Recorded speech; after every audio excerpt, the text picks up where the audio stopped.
오늘 말씀은 회개하며 드리는 예배, 이런 제목으로 하나님의 말씀을 함께 나누도록 하겠습니다. 오늘 우리가 읽었던 이 9장 1절부터 5절을 포함해서 나머지 9장 전체의 말씀 38절까지의 말씀을 조금 나누어서 보자면 1절부터 5A절이라고 저는 표시를 하는데요. 그러니까 5절의 전반부까지 이제 이야기하면 우리가 읽은 부분 중에서 너희 무리는 마땅히 일어나 영원부터 영원까지 계신 너희 하나님 여호와를 송축할지어다, 여기까지를 보시면 이스라엘의 전민족적인 회개의 기도가 이 1절부터 5절 전반에 나와 있습니다. 여기에서 레위인들이 나와서 대표기도 하고요, 또 하나님을 찬양하라고 이스라엘 백성들을 촉구하는 모습을 우리가 볼 수 있습니다. 또 그 5절의 후반부부터 31절까지는 이제 이스라엘의 역사를 회고하는 장면이 나옵니다. 하나님을 찬양합니다. 이스라엘의 불성실과 죄악에 대해서 하나님 앞에 고백합니다. 하나님, 우리가 이렇게 하나님 앞에 불성실하고 이렇게 불순종하고 이렇게 하나님 앞에 범죄하였는데 그럼에도 불구하고 하나님이 오래 참으시고 우리를 용서하셨고 우리와 약속하신 것을 우리는 다 잊었는데, 우리는 그 약속대로 하지 않았는데 하나님은 그 약속을 끝까지 지키셨습니다 라는 이스라엘 백성의 고백이 5절부터 31절 사이에 나와 있습니다. 그리고 나서 32절부터 37절까지 말씀을 보면 이스라엘이 현재 처한 형편이 어떠한지, 하나님, 우리가 그러나 지금 어떤 상황 가운데 있습니다. 이제 우리가 돌아와서 성벽을 건축하고 하나님, 그랬지만 여전히 우리가 곤란한 상황 가운데 놓여져 있습니다. 하나님, 우리를 불쌍히 여겨 주옵소서 하는 레위인들의 기도로 마무리되는 것을 우리가 9장 전반을 통해서 볼 수 있습니다. 그 중에서 오늘 저는 1절부터 5절까지 말씀을 가지고 여러분들과 먼저 나누려고 하는 것입니다. 아마 다음 주 수요일에는 다시 5절부터 31절까지 할 거고, 그 다음 주일에는 32절부터 37절까지를 아마 하게 될 겁니다. 사실 9장을 제가 읽고 준비하면서 되게 은혜로운 내용인데 설교로 준비하기 되게 어려운 그런 부분이 있어요. 그래서 만약에 연속 설교를 하는 게 아니면 이 구절을 피해서 다른 성경 구절로 도망가고 싶었을 겁니다. 그런데 도망가기보다는 어쨌든 제가 택전교회에서 목회하는 동안에 한 20년 한다고 치면 이거 한두 번은 더 만나지 않을까요? 어차피 또 만날 건데 도망가기보다는 제가 준비를 열심히 했지만, 준비는 열심히 하지만 잘 못하더라도 한번 부딪혀보자. 그러면 두 번째 만날 때는 좀 더 은혜로운 내용이 나오지 않겠나, 이런 용기를 가지고 이 말씀을 한번 해석해 봤습니다. 오늘 이 말씀에 보시면 시작할 때 이스라엘 백성들이 모여서 전 민족적인 회개를 하기 시작한 때를 이야기하고 있습니다. 그때가 언제냐면 그달 29날에 이렇게 되어 있습니다. 그럼 여러분, 저도 나이가 적지 않은데 29, 그러니까 20 며칠인지는 알겠는데 나흘이라는 말이 되게 저한테는 낯설게 느껴지더라고요. 여러분들은 혹시 29이라는 말이, 이 숫자가 혹시 익숙하십니까? 네. 그래서 사실 이게 내가 생각하는 24일이 맞나 싶어서 인터넷에 쳐봤어요. 쳐봤더니 24일이 맞더라고요. 네. 29날. 네. 이렇게 어색한 숫자를 마주하면서 그달 29날이라고 했을 때에, 24일이라고 했을 때에 이 24일에 뭔가 의미가 있을 거 아니겠습니까? 왜 굳이 24일이라는 날짜를 강조하면서 썼을까 생각해 봤습니다. 제가 전에 주일 예배 때 8장 앞에 1절부터 12절까지를 말씀을 나누면서 이스라엘의 굉장히 중요한 절기가 7월 달에 있습니다 하고 제가 말씀을 드렸습니다. 7월 1일 날 무슨 절입니까? 나팔절 있고요. 7월 10일부터 22일까지는 초막절, 장막절이 있습니다. 그래서 그때는 이스라엘 백성들이 다 저 밖에 나가서 텐트 치고 자는 거예요. 하나님이 광야 40년을 인도하신 것을 기억하면서 나가서 텐트 치고 자는 겁니다. 만약에 우리 교회에 주일학교 어린 친구들이 많다면 우리 교회 마당, 이렇게 좋은 마당 가진 교회가 어디 있어요? 텐트 치기 좋은 마당이. 텐트 딱 큰 거 치고, 큰 거 몇 개 치고, 우리 교회가 장막절, 이스라엘 백성들처럼 12일은 못하겠고, 하루 정도 우리가 텐트 치고, 여기 쫙 모여가지고 장막절 한번 지켜보면, 되게 재밌겠다. 이 생각을 벌써 제가 한 30년 전에 했습니다. 이 장막절이라는 것을 배웠을 때, 교회가 모여서 장막절 한번 지켜보면 되게 의미 있겠다라는 생각을 했던 적이 있습니다. 그런데 그달 스무 나흘 날이다 그러면은 아까 제가 며칠이라고 말씀드렸습니까? 24일이라고 말씀드렸잖아요. 그러면 22일에 이제 초막절이 끝나고 집에 돌아가서 좀 쉬고, 텐트에서 12일을 살았으니까 좀 힘들 거잖아요. 이렇게 좀 등도 좀 베길 거고요. 그렇게 힘들었을 텐데 돌아가자마자 다시 그 이튿날에 지금 이스라엘 백성들이 다 모여 금식하며 굵은 베옷을 입고 티끌을 무릅쓰며 회개함으로 하나님 앞에 나아가기 시작했다는 것입니다. 왜 그랬을까요? 왜 나팔절과 초막절이 끝난 후에 24일에 다시 모였을까요? 원래는 이스라엘 백성들의 회개가 언제 시작됐습니까? 원래의 회개는 나팔절 당일날에 있었죠. 나팔절 당일날에 새벽 6시부터 낮 12시까지 서가지고 꼬박 하나님 말씀을 듣고, 학사 에스라가 하나님 말씀을 읽어주면 또 레위인들이 돌아다니면서 이스라엘 백성들에게 그것을 해석해 주기도 하고 통역해 주기도 하고 하면서 설명해 줬을 때 그 하나님 말씀을 듣고 막 울기 시작했죠. 왜 울었습니까? 하나님의 말씀을 들으니까 자기가 우리 민족이 얼마만큼의 하나님 앞에 죄를 짓고 있었는지가 깨달아지는 거예요. 그러니까 견딜 수 없는 슬픔과 견딜 수 없는 하나님 앞에서 눈물이 쏟아지니까 막 울고 있었더니, 느헤미야와 에스라와 레위 사람들이 백성들에게 뭐라고 얘기했습니까? 9절 말씀에 보니까 오늘은 너희 하나님 여호와의 성일이니 슬퍼하지 말며 울지 말라. 그래서 어떻게 됐습니까? 이렇게 울다가 다시 웃고 떠드는 게 쉬운 일이 아니잖아요. 울다가 우는 게 쉬운 일이 아니거든요. 근데 막 울다가 하나님 잘못했어요 하고 막 울다가 울지 말라고 하니까 알겠어요 하고, 그 다음에 웃고 떠들고 나눠 먹고 하나님 앞에서 즐거워하고, 그리고 곧바로 초막절까지 다 지내고 나서 그 다음에 미뤄뒀던 회개의 눈물을 다 맞춰 쉬지도 않고 그 이튿날 다시 다 나와가지고 지금 회개하기 시작하는 것입니다. 그때 나팔절 때 했어야 되는 회개, 그거를 미뤄뒀다가 그 감정을 지금 24일에 다시 모여서 터뜨리고 있는 거예요. 저는 이렇게 잘 안 되던데요. 어저께 제가 만약에 되게 슬픈 감정을 느꼈다면 오늘 그 슬픈 감정을 떠올리고 제가 다시 울지는 않을 것 같거든요.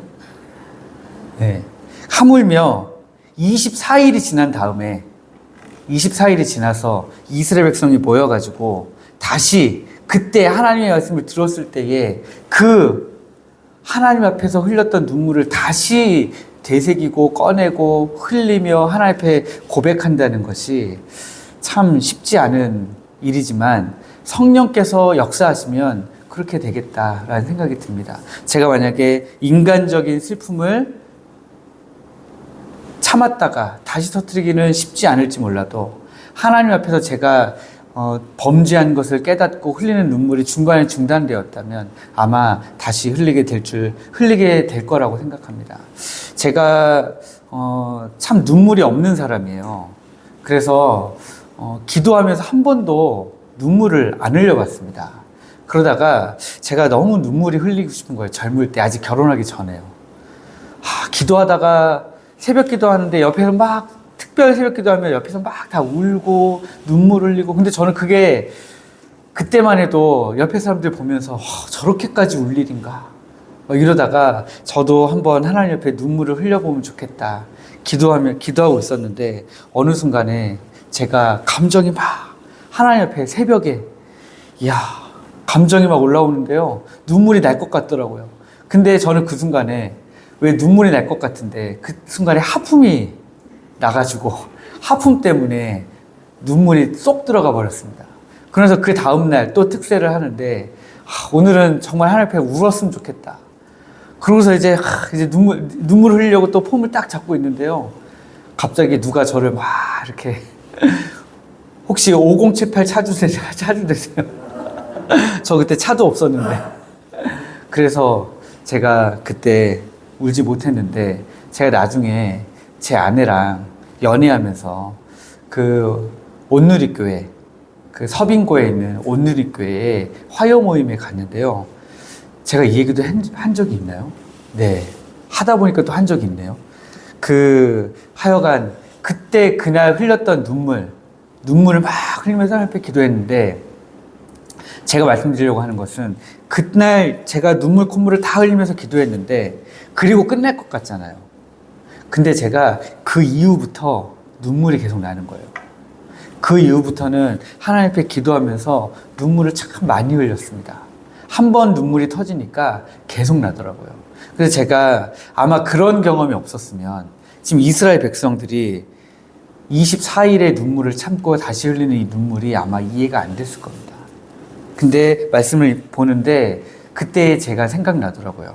나도 그때 눈물을 흘렸는데, 흘리고 나니까 계속 눈물이 났던 그 생각이 났습니다. 이스라엘 백성들은 하나님의 말씀이 낭독되고 그 말씀의 설명을 들으면서 하나님의 말씀을 깨닫게 되자, 우리가 하나님과 어떤 약속을 했었는지 깨닫게 되니까, 우리가 하나님이 우리에게 어떤 하나님이었는지, 그 하나님이 우리에게 무엇을 명령하셨고 어떤 복을 약속해 주셨는지 깨닫게 되니까 자기의 죄를 깨닫게 되고요. 하나님은 약속을 신실하게 지켜오셨는데 우리는 약속을 신실하게 안 지켜온 것을 깨닫게 되니까 눈물이 났습니다. 그 눈물을 흘리기 위해서 이스라엘 백성들이 다시 모인 것이죠. 이스라엘 백성들이 회개하는 모습이 1절에 쭉 나와 있습니다. 어떻게 회개했습니까? 첫 번째는 금식하며 굵은 베옷을 입고 티끌을 무릅썼다, 이렇게 되어 있습니다. 한글 성경에는, 지금 우리가 보고 있는 이 성경에는 이게 지금 한 자리에 모여서 함께하는 행동처럼 설명이 되어 있어요. 왜냐하면 다 모여가 맨 앞에 나와 있기 때문에 다 모여서 그 다음에 같이 금식하고 같이 굵은 베옷을 입고 같이 티끌을 무릅쓴 것처럼 그렇게 되어 있습니다. 그런데 이 문장 전체에서 가장 중요한 마지막에 끝나는 동사 있잖아요. 동사는 다 모여라는 동사예요. 그러니까 모여서 그 다음에 회개한 것이 아니라 회개를 하면서 지금 모이고 있다라는 뜻이에요. 그러니까 순서를 아예 바꿔야 됩니다. 금식하고, 그리고 자기가 각자 머물던 처소가 있잖아요. 자기 집에서 초막절이 끝나고 자기들 집으로 돌아갔다가 지금 자기 집에서부터 그 말할 수 없는 심령의 이 자복과 뜨거움으로 말미암아서 울면서 금식하고 집에서부터 굵은 베옷을 입고 그 다음에 티끌을 막 무릅쓰고, 그러고 이제 모이고 있는 것입니다. 모여서 회개를 시작한 것이 아니라 회개를 하면서 지금 누가 뭐라고 말한 것도 아닌데 모이고 있는 거죠. 이런 것들을 보면 제가 앞에서 담임 목사로서 이번 주에 특별 새벽 기도에 있습니다. 여러분 모이십시오. 이번 주에 뭐 있습니다. 모이십시오. 이렇게 하는 게 성경적인가라는 생각을 가끔 하기도 합니다. 오히려 집에서부터 걸어오시면서 또 자동차를 타고 오시면서 이미 우는 심령으로 여기에 왔을 때 와, 그때 그 순간이 우리 교회에 온다면 우리 교회는 정말 엄청난 영적인 폭발력을 가진 교회가 되리라 믿습니다. 어쨌거나 지금 이 이스라엘 백성들은 자기 처소에 있으면서도 누가 뭐라고 말한 거 아니에요. 모이라고 한 것도 아닙니다. 그런데 그 수문 앞 광장에 다시 가서 내 죄를 다시 이어서 고백하고 하나님 앞에 하나님, 내가 정말 너무 잘못했습니다. 표현하지 않으면 견딜 수가 없는 거예요. 금식하고 베옷을 입고 티끌을 물었던 거 다 그런 표현 아닙니까? 하나님, 저는 진짜 이래도 쌉니다. 하나님, 저는 정말 너무 잘못했습니다. 우리가 정말 너무 잘못했어요, 하나님. 이라는 표현을 지금 이렇게 하고 있는 겁니다. 그런데 그런 표현을 하는 것으로도 모자라서 지금 이스라엘 백성이 2절 말씀에 보니까 모든 이방 사람들과 절교하였다. 이렇게 기록하고 있습니다. 여기 모든 이방 사람들과 절교하였다. 절교는 뭡니까? 관계를 끊어버렸다라고 하는 거 아니겠습니까? 그런데 여기는 단순히 이방 사람들과 내가 그냥 왕래하던 것을 끊었다, 이런 정도의 의미가 아니라요, 지금 이 당시 사람들은 이방인과 이스라엘 백성들이 이방인과 통혼하고 그리고 하나님의 백성으로서의 정체성을 상실해 가고 있었거든요. 아, 내가 진짜 하나님의 백성인지 아닌지, 내가 저 이방 여인들과 이방 남자들과 결혼을 하고 살아도 되는지 안 되는지 아무것도 거리낌이 없이, 정확한 표현은 아마 거리낌이 없다라는 표현이 맞을 것 같습니다. 거리낌이 없이 하나님의 백성으로서의 정체성을 상실하고 살아가고 있었는데, 그 하나님의 백성으로서의 정체성, 내가 하나님의 백성이었구나, 그것을 회복하려고 하니까 가장 먼저 뭘 해야 되겠는 거예요? 이방 사람들과의 관계를 끊어버려야 되겠는 거예요. 그게 남편이 됐든 아내가 됐든. 그 정도로 철저하게 끊어내고 하나님 앞에 다시 돌아가려고 했다는 거예요. 그 전까지는 하나님 앞에 나가는 게 그렇게 중요하지 않았습니다. 하나님의 말씀대로 사는 게 그렇게 중요하지 않았습니다. 하나님이 명령하신 것들에 순종하는 것이 그렇게 중요하지 않았습니다. 왜 그랬습니까? 하나님의 말씀을 몰랐으니까요. 하나님의 말씀을 몰랐기 때문에 하나님의 말씀보다 더 내 삶에 우선시되고 중요시되는 것들이 있었다는 거예요. 결혼하는 문제, 먹고 사는 문제, 그런 모든 문제들이 더 중요했기 때문에 그런 것들을 그냥 자연스럽게 했다는 겁니다. 내가 하나님의 백성으로서 가져야 될 자세는 생각하지 않은 채. 그러나 이제 말씀을 깨닫고 보니까 그게 잘못됐다는 사실을 알고 그 잘못된 것으로부터 돌이키기 위해서 철저하게 지금 하나님을 향해서 돌아서고 있는 것입니다. 회개하며 첫 번째 취한 행동이 이방인과의 절교였을 만큼 이 당시에 이방인과 어떤 관계를 맺고 있느냐가 이 이스라엘 백성들에게 정말 너무 중요했다는 거예요. 그만큼 시급한 문제였습니다. 하나님의 백성으로서의 거룩성을 회복하기 위해서, 그게 하나님 앞에 회개하고 첫 번째 취한 회개의 실제적인 모습 중에 하나였습니다. 그리고 나서 뭘 했습니까? 자기의 죄와 조상들의 허물을 자복한 거예요. 자기들의 죄는 고백할 수 있죠. 그런데 자기들의 죄뿐만 아니라 지금 여기 이 순간에 이르기까지 조상들이 얼마나 많이 잘못했습니까? 그 조상들의 죄까지도 다 자복하고 회개했다는 거예요. 왜요? 공동체이기 때문에 그렇습니다. 이스라엘이라고 하는 공동체이기 때문에 지금 내가 지은 죄니까 내가 회개할 뿐만 아니라 우리 공동체 전체가 짓고 범죄하고, 그리고 공동체 전체가 같이 징계를 받아서 지금에 이르렀기 때문에 하나님, 내가 지은 죄, 나는 이런 죄를 지었고 우리 조상들도 이런 죄를 지었습니다. 그래서 우리가 지금 이 징계를 받고 있는 것이 마땅합니다. 하나님, 그러나 이제는 우리의 죄를 용서해 주세요 하는 것이죠. 우리 택전교회도 그동안 많은 어려움이 있었습니다. 사실 우리 택전교회만 어려움이 있는 것은 아니고 어떤 교회든지 간에 다 어려움이 있습니다. 제가 개척하시는 목사님들한테 물어봅니다. 개척하셔서 좋은 게 뭐예요? 그러면 그 목사님들이 이렇게 한 열에 8명은 이런 대답을 하세요. 제가 마음대로 할 수 있어서 좋아요. 네. 근데 제가 마음대로 할 수 있어서 좋아요가 그냥 뭐 자기 편한 대로 할 수 있어서 좋아요 이런 의미가 아니라요. 자기가 생각할 때 기존 교회에서 부교역자로 일을 하면서 목회를 하면서 봤을 때에 교회에 이런 부분이 문제인 것 같고 저런 부분이 문제인 것 같고 하는 자기가 볼 때 문제인 것 같은 부분들이 있잖아요. 그런 부분들을 자기가 개척하면서는 그런 부분들을 다 싹 제하는 거예요. 아, 내가 기존 교회 보니까 이런 게 문제인 것 같더라. 그러니까 이런 문제였던 부분들은 다 제해버려야 되겠다. 그래서 다 제했습니다. 그러면 그 개척교회는 문제가 없어야죠. 그런데 그 개척교회도 문제가 있더라는 거예요.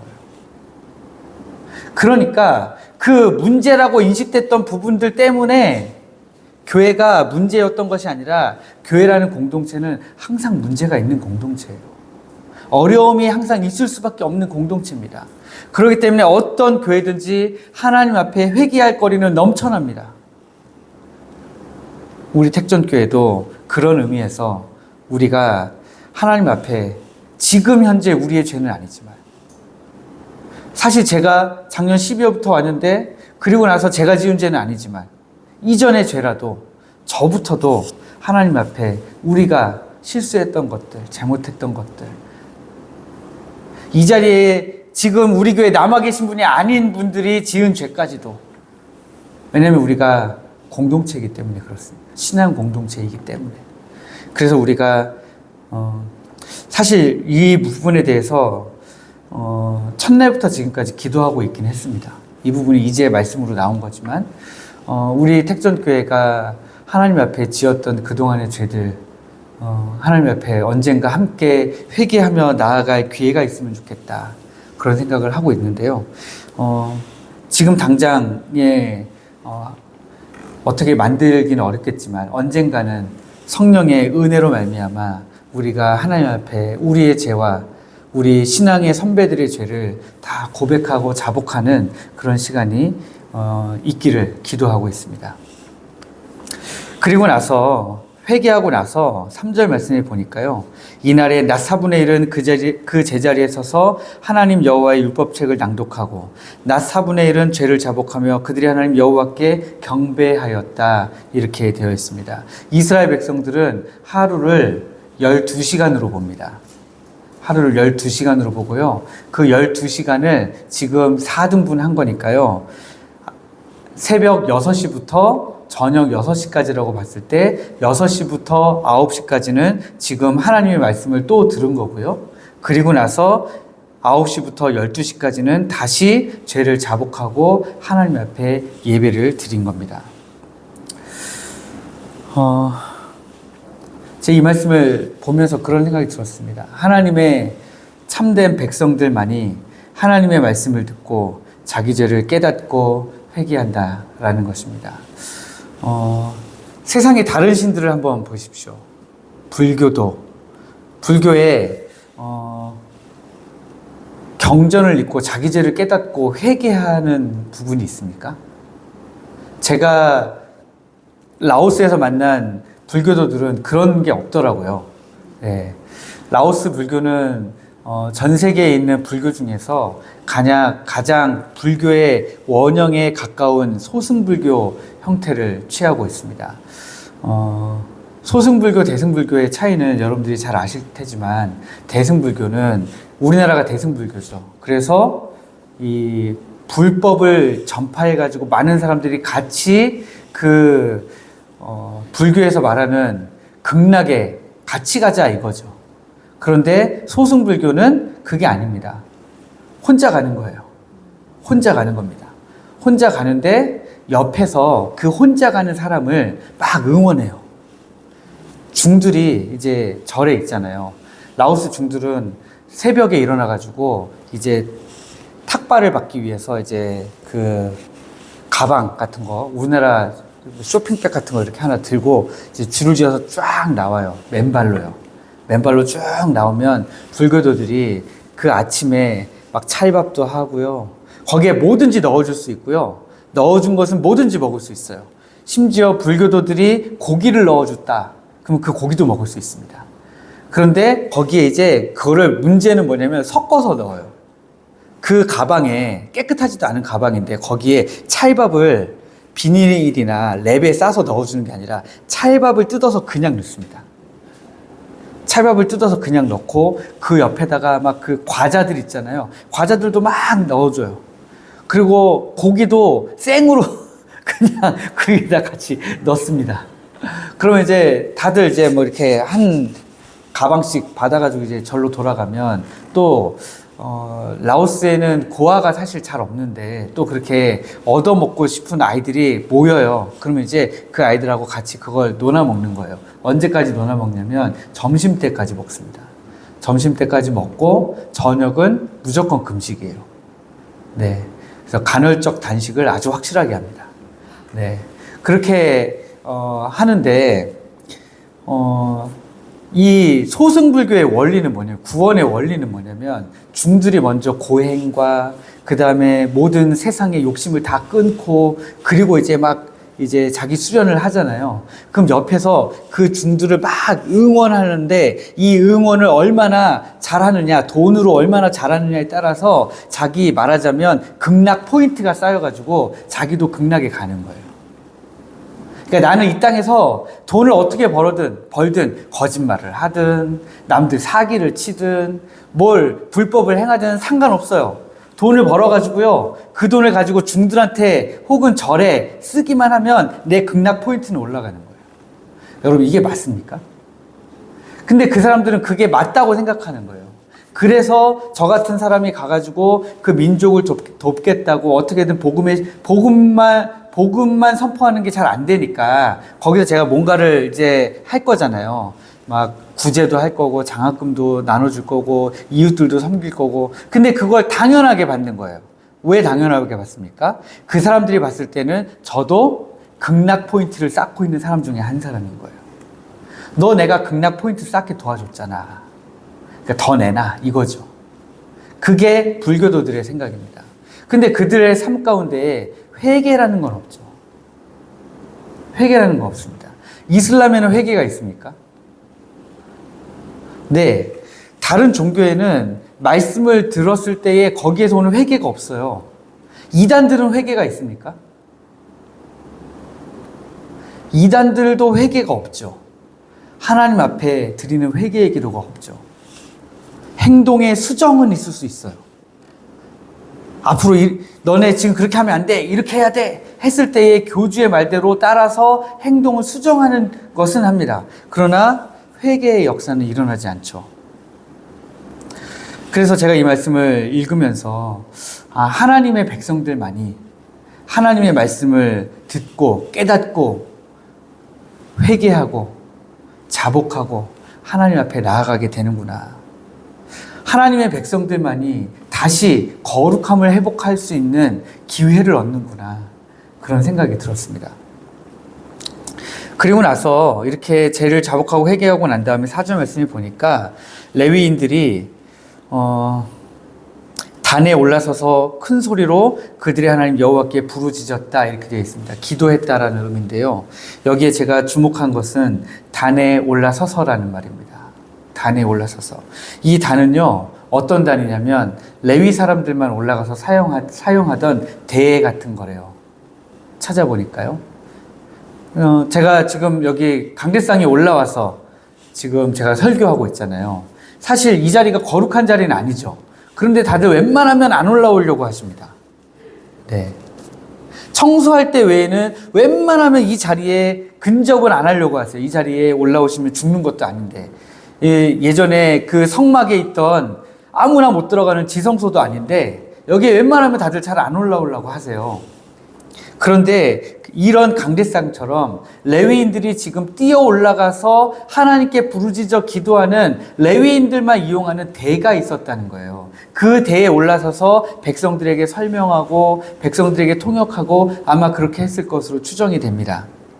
그런데 설명을 찾아보면 이 단은 그런 단이다 이렇게 설명이 되어 있는데, 제가 이 레위 사람들이 올라갔던, 하나님께 부르짖었던 이 단을 생각하면서, 오늘날에는 우리가 다 제사장이잖아요.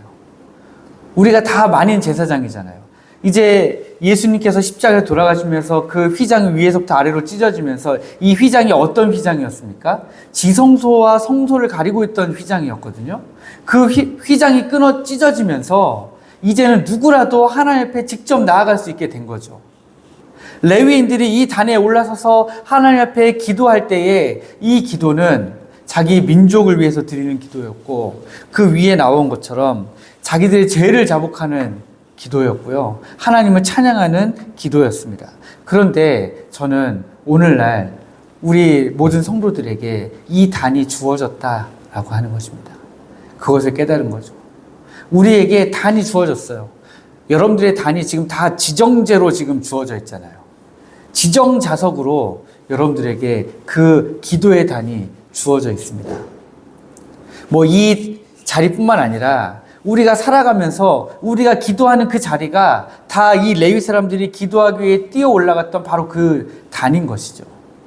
그러므로 여러분, 성도들만이 나아갈 수 있는 기도의 단, 그 단이 우리에게 주어져 있음을 깨달으시고, 그 기도의 단을 언제든지 뛰어 올라가시면 됩니다.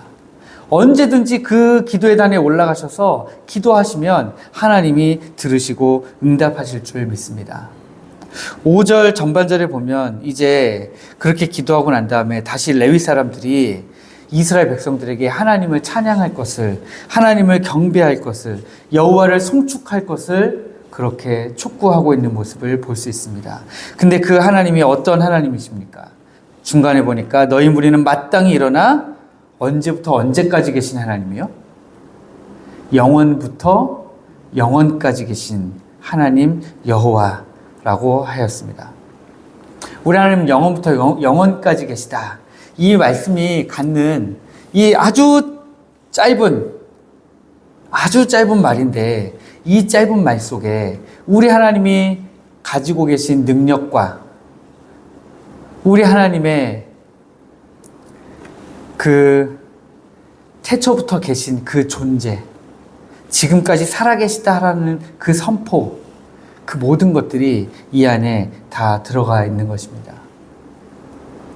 영원부터 영원까지 계신 하나님은 사실 우리의 존재를 무시하셔도 되는 하나님이신데, 우리의 존재를 무시하지 않으시고 그 영원부터 영원까지 우리의 삶을 다 계획하시고 우리의 삶을 다스리고 계신 하나님이시다라고 하는 거죠.